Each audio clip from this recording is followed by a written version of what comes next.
ano yung pinakamahirap talaga na nagawa niyo dito? Para sa akin, okay lang siya eh. Hindi siya ganun kahirap kasi masaya kami nung ginagawa namin yung film. And yung mga eksena kasi parang ang saya-saya lang talaga eh. Even though yung mga drama scene ko doon, ang saya yung mga ka-eksena ko. Parang ganun. Comedy siya na, dark comedy talaga siya kung tatawagin. And ayun, siguro kung mahirapan ako yung pag-drive ng sasakyan kasi ang hirap. Lumang-luma na direct, di ba? Sobrang hirap i-drive, ang taas nung preno, tas ang lalim ng clutch. So, sobrang hirap i-drive nun. Tas yung mga eksena, masaya lang namin ginagawa, pero mahirap siguro kasi ando dun yung kaba namin kapag umi-eksena. Hindi kasi nawawala talaga yun sa lahat ng eksena. Pero dahil magaling yung director, magaling lahat ng cast, and lahat okay. Mas naging masaya siya sa akin, hindi ako nahirapan, mas nadalan ako sa lahat ng eksena. Ayun po. Sa akin din po, hindi rin po ako ganun nahirapan sa mga eksena. Siguro kung may nahirapan man ako, yung nakafocus lang sa akin yung camera, tapos magkausap kami ni Go. Kasi minsan, hindi kita yung mukha niya, tapos hindi ko alam kung nakangikiba siya o hindi. So natatawa ako. Nagpipigil ako ng tawa. Kasi yung mga line niya nakakatawa, nagtutrow siya ng mga line na nakakatawa. Tapos doon ako nahirapan, na hindi ko mapigilin yung ngiti ko. Hindi mo makita. About you, Ganun din. Okay din naman po. Hindi, para sa akin po, wala po akong naanong challenge or nahirapan ako sa eksena or sa shoot. Kasi sabi nga po ni Direk, para lang po kami naglalaro sa set and one day. Sobrang saya po talaga. Siguro yung nahirapan lang po ako magtanggal ng plaster. Doon lang po talaga. And syempre, ako actually, yung naka-work ko sila din. Yung cast kasi wala na problema, makaibigan ko talaga sila eh. Nung sila direct naman, and then parang family din sila, one unit, and sobrang chill nila katrabaho. Makakapag-focus ko sa work eh. So yun ang gusto ko doon sa project. And ayun, kung may nahirapan man, isa lang naman kainaan ko, na alam naman na ibang project. Yung yung mag-swimming, lamigin kasi ako eh. Kaya syempre napigilan mo kung hindi makatawag habang nag-eksena, diba? Yun lang, doon lang ako nahirapan. Thank you so much. Tsaka kasi diba before nag-workshop din pala kami. Nag-workshop din pala tayo dito, naalala ko. Nag-workshop din kami before namin gawin. So, yun, siguro doon. Sobrang komportable na lang. Yeah. Mas naging komportable kayo sa workshops. Oo, mas naging komportable kami workshop pa lang. Kaya nang shoot, yun, mas napadali niya. Thank you so much. Thank you. Congratulations, guys. Thank you. That was Pao Canyao, a content creator and a TikTok influencer. For our next question, we have Ms. Liz Altera of ABS-CBN, People's Journal, and Philstar. Hi, good afternoon. Good afternoon, Direk.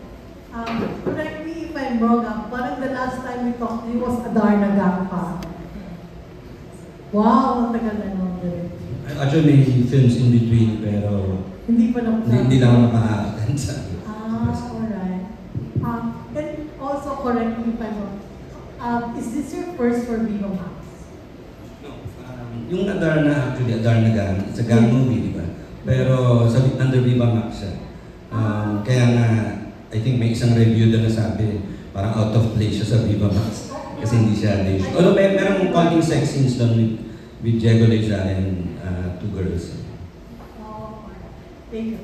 Wait, so did you have a hand in writing the script also for this one?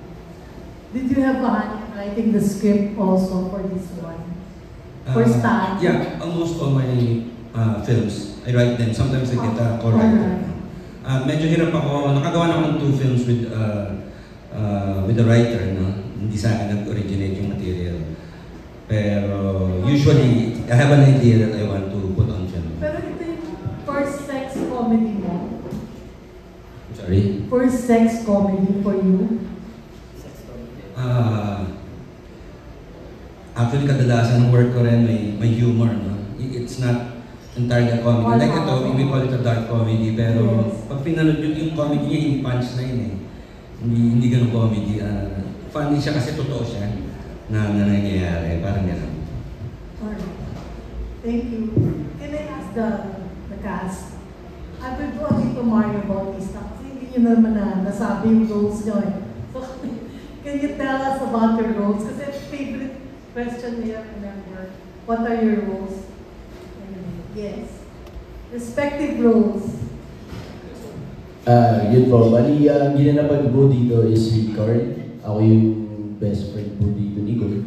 And, ayun, bali, ako yung nagpa-stag party dito. And ayun, bali, syempre. Carl po. Then, ayun, ako yung nagpa-stag party. Then, ayun, puro, syempre, huling kasalanan na muna. Parang ganun yung ng character ko. Pero makikita nyo naman doon by then na magmamature na talaga siya. Ilalock in niya na yung maturity. So ikaw din yung groom? Yes. Ikaw din. Sorry. Thanks. Ako po dito si Lara. Ako po yung isa sa nakilala ni Gold nung naligaw siya. Ha? Ay. Ako po yung isa sa nakilala niyo nung naligaw siya. Yung character ko naman po dito is, kung napanood niyo na po yung Lolita, Yes. na yun po, parang ganun po siya na bata-bata, pero rar, ganun.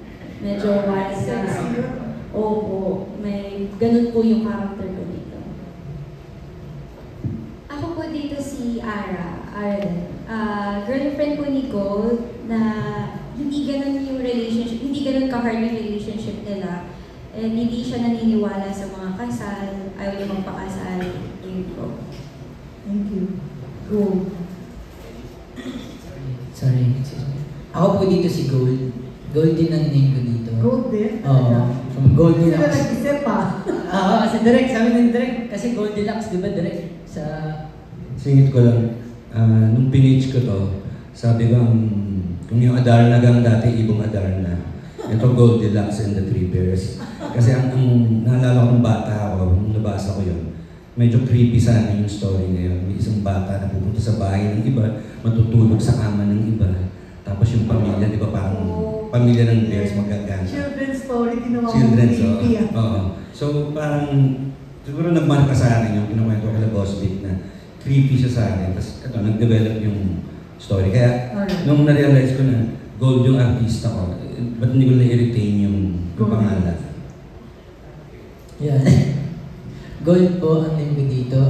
Best friend ko si Errol and na-meet ko si Denise sa loob ng bahay kung saan ako naligaw. Pupunta akong stag party na-invite ako ni Errol.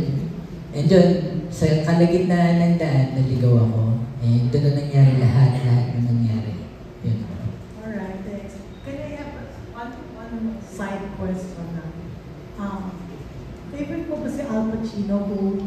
Sino po? Si Al Pacino? Medyo po. The shirt. Oo, Tony Montana po. Scarface. So napanood mo na yung movie? Opo, naman. Thank you. Thank you po. Thank you. That was Miss Leia Salterio of ABS-CBN People's Journal and Philstar. Up next, we have Sir Nori Nicasio of Abante Tonight.